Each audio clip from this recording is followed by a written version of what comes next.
All right, so this is the house number font. If you live in the United States, then you've seen house numbers in this style all throughout your life, probably hundreds, if not thousands of times. But despite their ubiquity, have you ever really thought about these numbers? Like, have you ever wondered what exactly this style is called, or where it came from, or how it grew to be so prominent in such an incredibly specific industry?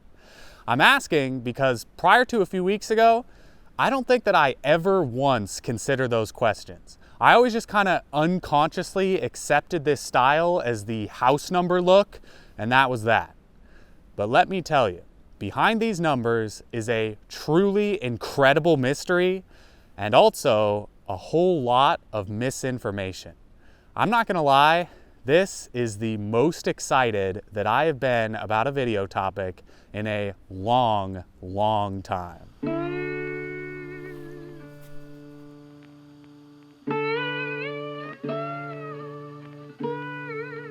All right, so like I said, this whole thing started for me just a few weeks ago when I went to the hardware store to buy some new numbers for my mailbox. And as I was standing in the aisle looking at the mailbox numbers, my eyes just kind of drifted over to the house numbers right nearby, and for the first time in my entire life, I found myself consciously pondering the house number look.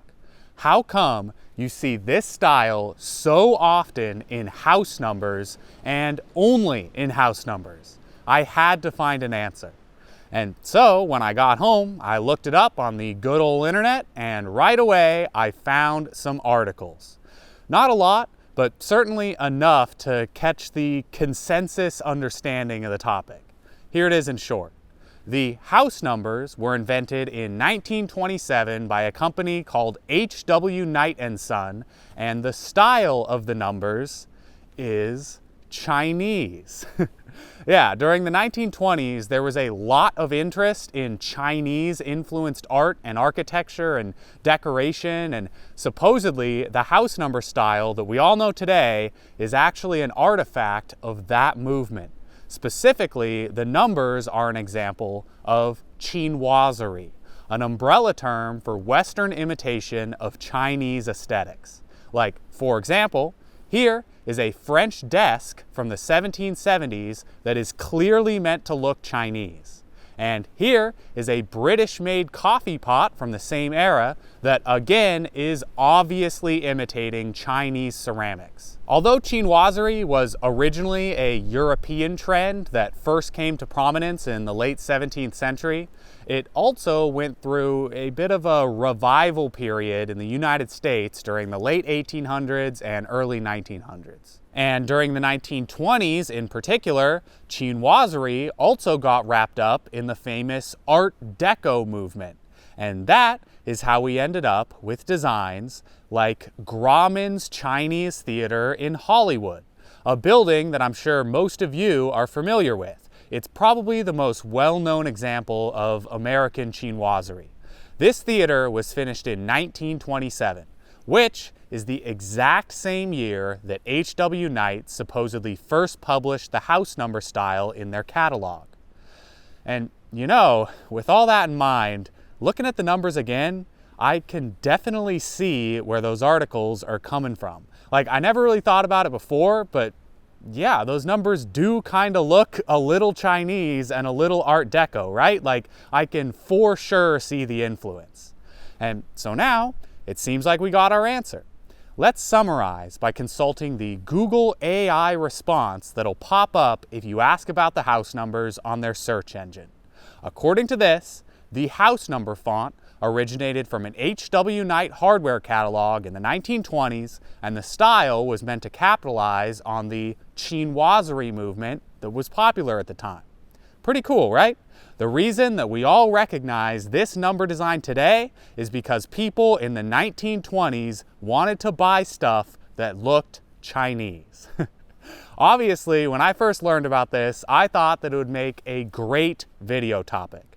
And so I started researching and I started digging, and now what I want to do is walk you through my journey and my thought process as I dove deeper and deeper into this topic, because things got really interesting really fast. So let's start off with that H.W. Knight catalog from 1927. Supposedly, the house number style started here, so naturally, the first thing that we're going to want to do is crack open the catalog and take a look. And wouldn't you know it, right there on page 60 are the house numbers, no question about it. That is the same style that we all know today. The numbers in the catalog aren't identical to the ones that you can find in your local hardware store, but clearly this is the same look, so we're off to a good start here. The house number style is featured in an H.W. Knight catalog from 1927. Check. Next, those articles from the internet also mentioned that other manufacturers began to copy the H.W. Knight style pretty quick after the catalog came out. So I think the next step here is to see if we can find some examples of the house numbers in other companies' catalogs. You know, maybe if we find enough, we can create a sort of timeline covering the spread of the house number design. And with a little bit of work, there we are. Here we can see, again, the house numbers plain as day in a catalog from 1926, the year before the H.W. Knight catalog came out in 1927. And while we're at it, here's another catalog with the house numbers from 1920, and another one from 1917, and another one from 1914, and here's one from 1912, and here's the numbers in a hardware catalog from 1911, and here's an example from 1910, and here's one from 1904, and here's one from 1900, and here is one from all the way back in 1894. All of these examples are clearly in the house number style, and some of them are straight up identical to the numbers from the H.W. Knight catalog. Like, just look at this. That number 5 on the left predates the Knight catalog's 5 by 23 years, and both designs are almost exactly the same. So clearly, H.W. Knight did not invent the house number design in 1927. The style is much, much older than that, by decades. And also, while we're talking about this, I feel like I should mention that I did not have to look very hard to find all those examples. Like, this was not a situation where I looked through 400 hardware catalogs and found 12 that featured the house numbers. Like, no, the house number style was very, very common well before that H.W. Knight catalog came out. It is not particularly hard at all to find examples. Which is kind of crazy, right? Like, we're talking about a fundamental piece of the house number narrative here, and it's just completely untrue, strikingly untrue, to be honest. Like, H.W. Knight was not even close to being the first company to sell the house number design. And so, when I reached this point in my research, I kind of started wondering. And I started thinking a little more critically about the story that I'd seen online. And then I took another look at all those catalogs that I found, and I realized something pretty shocking.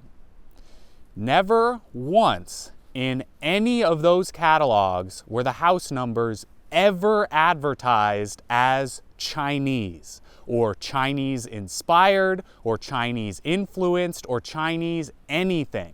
And so I kept looking, and I found plenty more examples of the house numbers in newspapers and magazines and all over the place, and still never once were they ever advertised as part of the chinoiserie movement. I did not find one single solitary example, which is really bizarre, right? Like, if these numbers were supposedly designed to capitalize on an interest in Chinese aesthetics, then how come they were never advertised that way? Like, you'd think that at least one company across a decades-long period would have said, hey, you know, people are buying these numbers because they think they look Chinese, so maybe we should switch up our marketing to reflect that. But no, never once did that ever happen, ever, at least as far as I'm aware. Oh yeah, and then on top of that, like, I'm not an expert on chinoiserie by any means, but I also read through a whole bunch of articles about the movement from the 1920s and 30s that I found in like design magazines and things. And again, never once saw anybody ever talking about Chinese house numbers or recommending that people buy Chinese looking house numbers. And then also on top of that, like, this next part is just kind of my opinion, but as far as I can tell, the chinoiserie style was supposed to be this big, grand, extravagant thing, right? And everything was supposed to look very obviously Chinese. Like, this was not some like delicate style where people are adding super subtle little accents to their homes that vaguely allude towards Chinese aesthetics. It was pretty much exactly the opposite of that. It was about buying a pot that looks super Chinese or designing a building that looks obviously Chinese. And so to me, it's kind of hard to buy into the idea that the house number style became popular because random average Joe citizens were buying vaguely Chinese looking numbers to put on their otherwise regular looking house. Like, is some guy in 1930 with a house that isn't at all Chinese looking like really gonna decide to get involved with the chinoiserie movement via his house numbers and only his house numbers? Like, when I look at this style, like, admittedly, it does look Chinese to me. I will totally concede that. But I don't know how you can argue that the style became popular because it looked Chinese. Like, I feel like at least one company, even one, would have noticed the trend and switched up their marketing. But they didn't.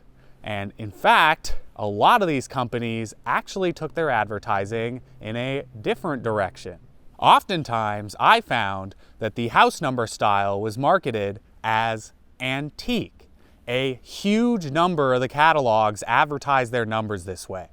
Antique bronze, antique copper finish, antique door numbers. And if it wasn't antique, then they'd instead use words like rustic or fancy or artistic, or on rare occasions, sometimes even colonial. And that one there, by far, is the most interesting. Because in addition to chinoiserie, you know what other design movement was very popular in the early 20th century? The colonial revival movement. A hugely popular style in the early 1900s that was meant to emulate early American colonial architecture. If you live in the US, then you have probably seen many, many houses that look like this. Between 1910 and 1930, roughly 40% of new homes were built in the colonial revival style. It was a gigantic trend. So now, it's beginning to seem like we have an answer, right? The house numbers were advertised as colonial, and colonial revival architecture was super trendy at the time, so there we go. That must be how the house number style became so popular. Well, maybe. This is where things start to get a little weird, because what exactly makes this style of house number colonial? Like, I don't know about you, but when I look at this design, it doesn't exactly scream old colonial America to me. So what in particular is supposed to be the connection here? My first thought was that maybe the house numbers were based on old colonial era penmanship, because the style of the numbers is obviously supposed to look like it was drawn by hand. You know, like, that's why so many of the numerals have those little tails, as if somebody drew the number with a pen. But I looked into it, and I don't think that handwriting is the answer. I dug through a whole bunch of old letters written during the colonial period, and well, I definitely did find some handwritten numbers that look like the house numbers. The similarities were inconsistent at best. Like, there's really no cohesive colonial script look that matches the house numbers, and I think most of the resemblance is really just because the house numbers are supposed to look like handwriting in a generic sense, and not because they're supposed to look like old colonial cursive or anything like that.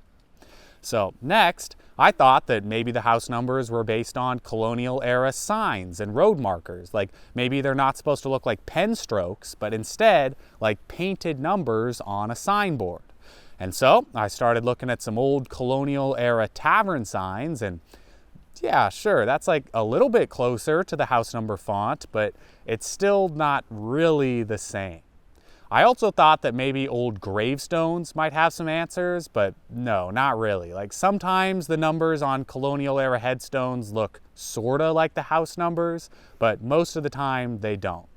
Overall, I just had a really hard time finding a visual match between the house number design and the American colonial period. Like maybe I can see a slight influence, I'll give you that, but nothing all that convincing.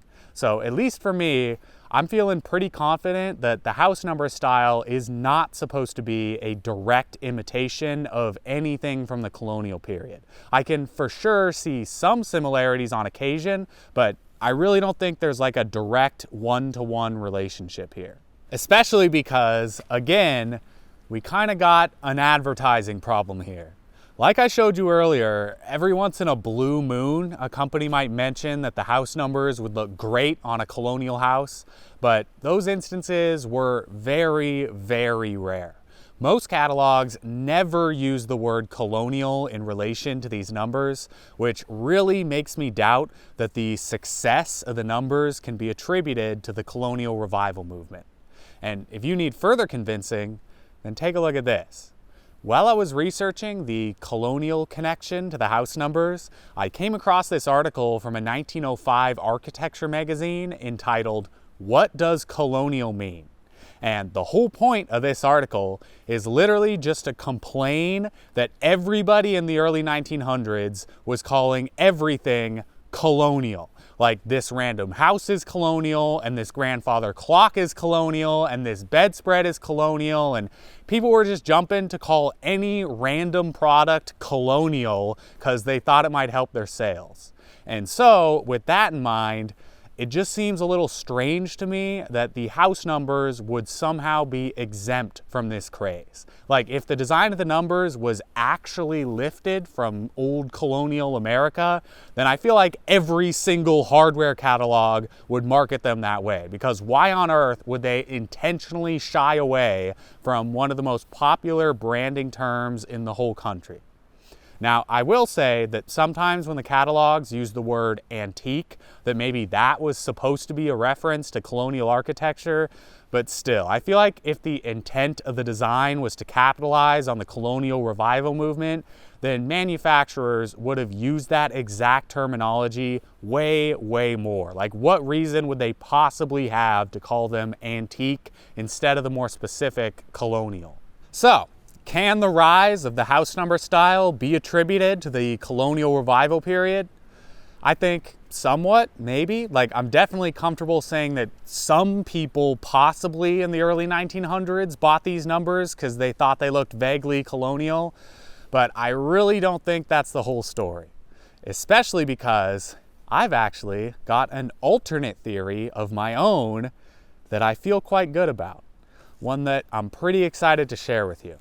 But real quick, before we get there, let's take a step back and look at this mystery as a whole. Because the entire reason that we started on this journey was to try and answer some questions about the house number style. So let's see if we've actually had any success.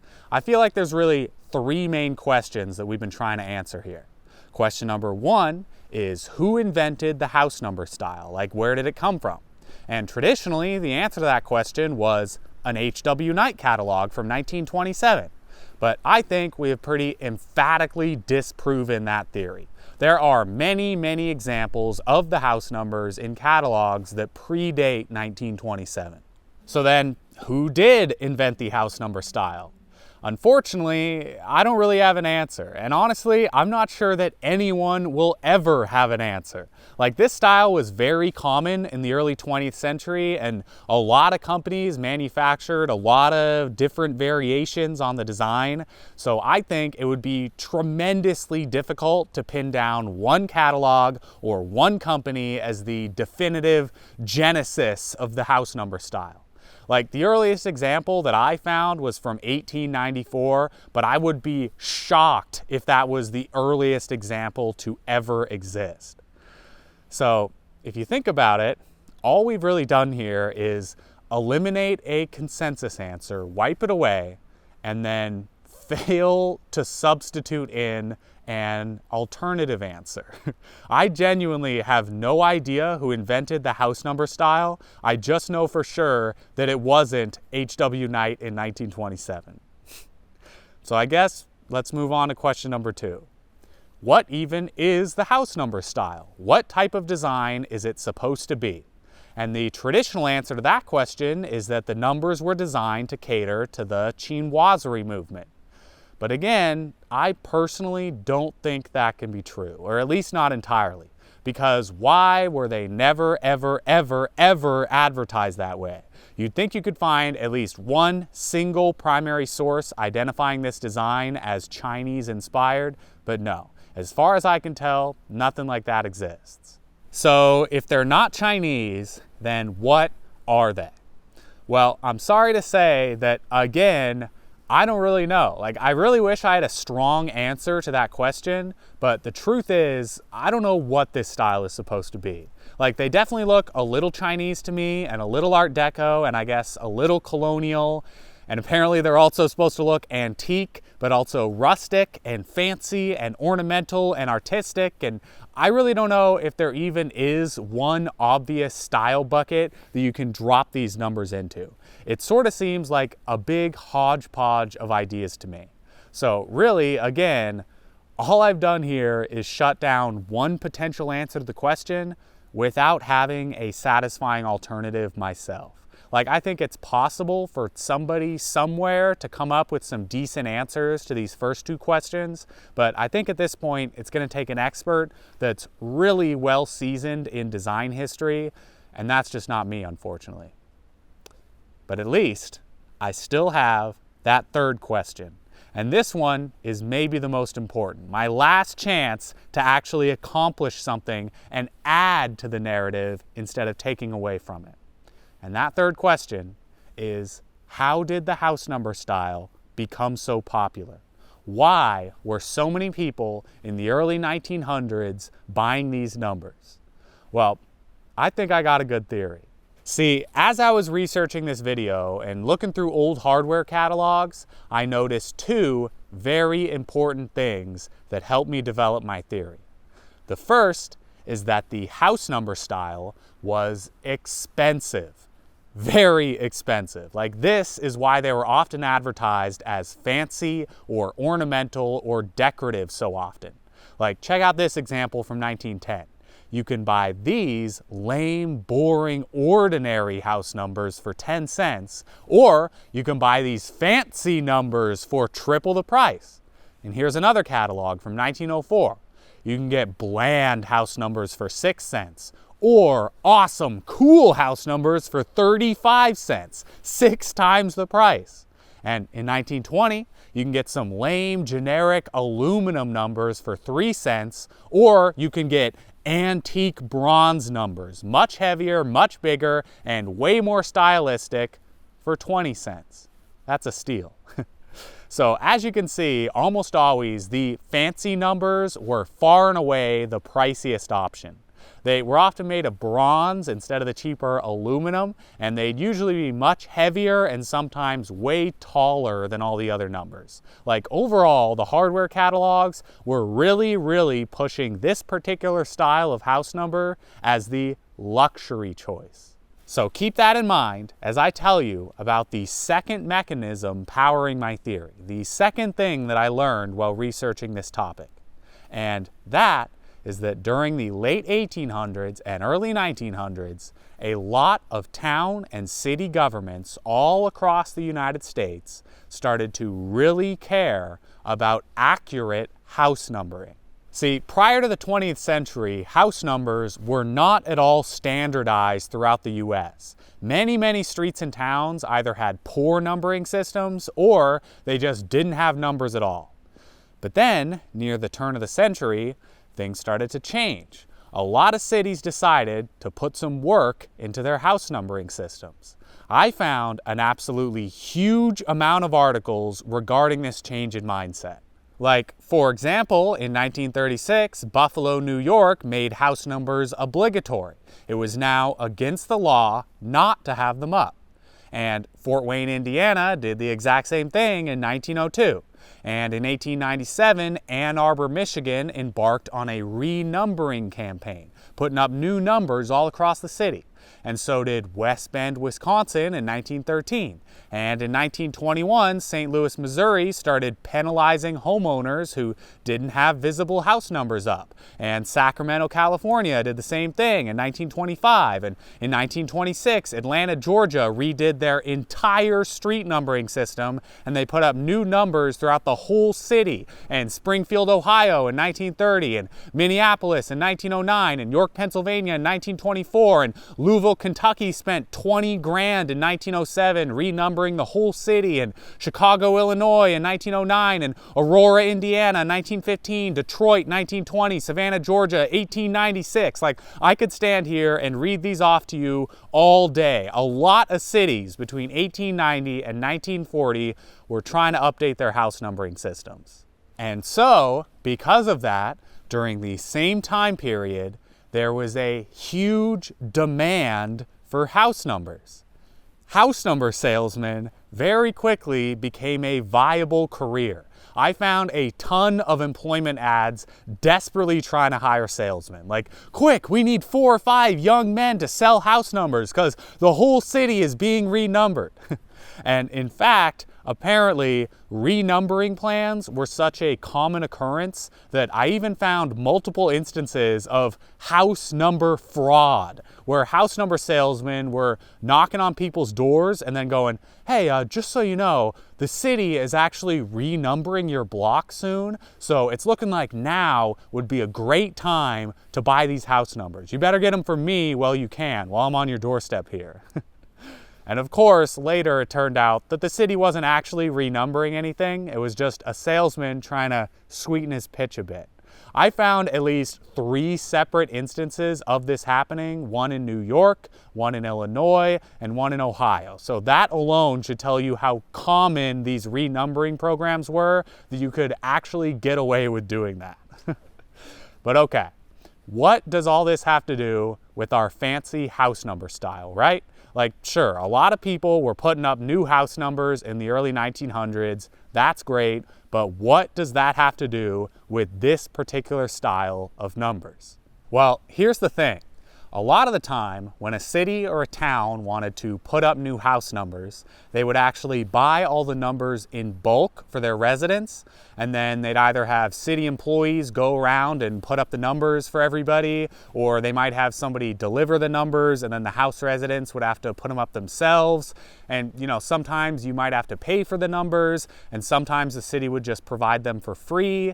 But through all that, the real important thing to notice here is that no matter what, you are going to be getting the exact same house number style as everybody else on your block and everybody else in your town. Because the city is not going to buy 12 different styles of number. They're just going to get one, and that's it, and everybody gets that style. But maybe you don't like that. Maybe you're a bit of a snob, and you don't want to have the same generic looking numbers as everybody else. Maybe you want the rest of your neighborhood staring at your house with jealousy. Maybe you want fancy numbers just to stand out. Believe it or not, I found multiple articles outlining this exact scenario. A city supplies its residents with some cheap house numbers for free, but some people want to stick out from the crowd, so they go out and buy fancy numbers on their own dime. And look at this. Some cities even gave residents a choice. You can take cheap numbers for free, or you can pay the city a small fee, and instead they'll give you fancy numbers. And hey, you know those door-to-door number salesmen? Well, apparently some of them explicitly sold fancy house numbers outside of the regulation numbers adopted by the city. So if you put all that together, I'm sure by now you understand what my theory is. On one hand, we have newspaper articles that are literally telling us that people were buying fancy house numbers to stand out from the more generic numbers that the city provided.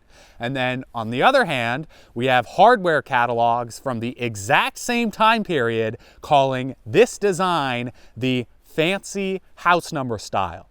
And so, if we bring those two hands together, I think what happened here is the fancy house numbers became popular and trendy as an alternative to the more pedestrian-looking government issue numbers, and then over time, the design continued to grow in popularity until it just became a standard house number style. I even found a few articles talking about how some wealthy homeowners in particular were kind of resistant to the idea of putting up numbers on their big, extravagant, beautiful houses.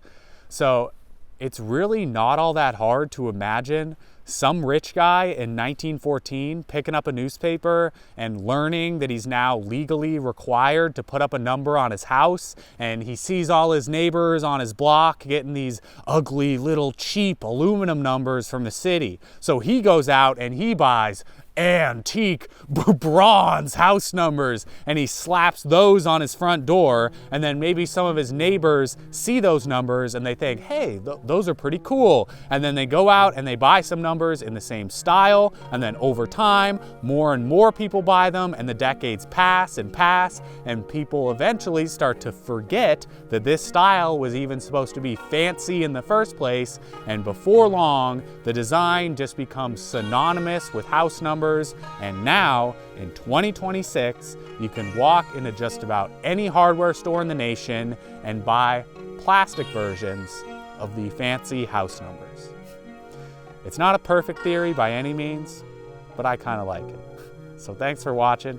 I hope you enjoyed the video, and I'll see you next time.